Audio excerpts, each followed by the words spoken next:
as we're recording this right now, we've got another mega hurricane crawling up the Gulf Coast. Looks like it's going to make contact with Tampa right now. So we've got these like roiling natural disasters in which hundreds of people have died in this country, hundreds. And like the damages are in the billions and hundreds of billions of dollars of property damage has been done already. And God only knows what the reconstruction costs are going to be.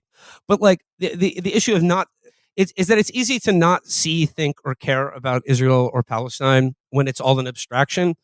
But when there's an actual war going on, and then also in the, like I said, in the context of an election season where people feel, and you can argue that they feel this wrongly, but what you can't argue is that like it's unfair for them to feel it at a time when they see their community underwater, literally.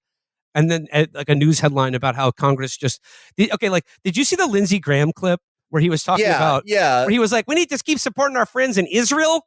There are people that want to kill them, and we need to make sure they get what they want. There could be no better messenger. I've been going all over South Carolina like most people. I hadn't slept much. But look what's going on in Israel. Our friends in Israel are surrounded by people that want to kill them, destroy them, a second Holocaust in the making. And Biden says be proportional. What is the proportional response to people who want to kill you and your family? God. They're running out of ammunition in Israel. We have to help our friends to keep the war over there from coming here. How are people supposed to take it when the first question in the vice presidential debate was, will you support a preemptive strike on Iran?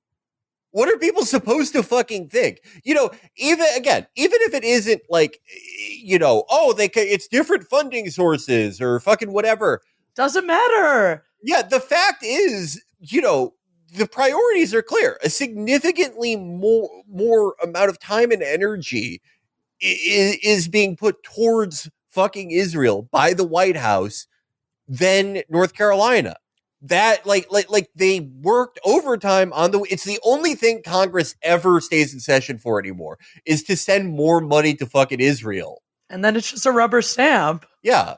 No, even if you're not literally taking, $1 out of the fucking North Carolina bucket and putting it in the Israel bucket, time is a zero-sum game. Your focus, your energy is a zero-sum game, and it's very clear what they're more concerned with. Well, and again, we hear like from awful people about the fucking deficit all the time. Even if these are two different funding buckets, shouldn't it all qualify as, oh, you care about the deficit, so this is certainly putting us more in the hole? There's no money to even like put up like, extend Medicaid to like 5 kids, but there's plenty of money for arms for Israel again and again and again. And again, like I'm sure there's a billion qualifications and counter arguments about how it's really not just a simple matter of they spent all the money on Israel and Ukraine, because look, the money they're spending on Israel and Ukraine, I'm sure it's just a drop in the bucket compared to the entire U.S. budget. But at the end of the day, what you're seeing in front of your eyes, if you live in the Southeast right now or Florida very soon, is the wholesale leveling of your communities by climate fueled natural disasters. And whether that aid is getting through, or the governors of these states say, hey, the federal government gave us everything we asked for.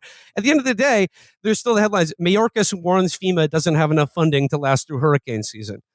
And whether the two things are connected or not, you can't play dumb and think it's entirely inappropriate that people's anger would be misplaced or correctly placed in this example. Because that clip with Lindsey Graham where he is just like most people in the Carolinas, I haven't got much sleep, but I'm mostly cared about Izrull. There are people out there trying to kill Israel, and they don't even have bombs, and we got to support our friends in Izrull. It's just it's very clear that Israel is not only the 51st state, it's the only state.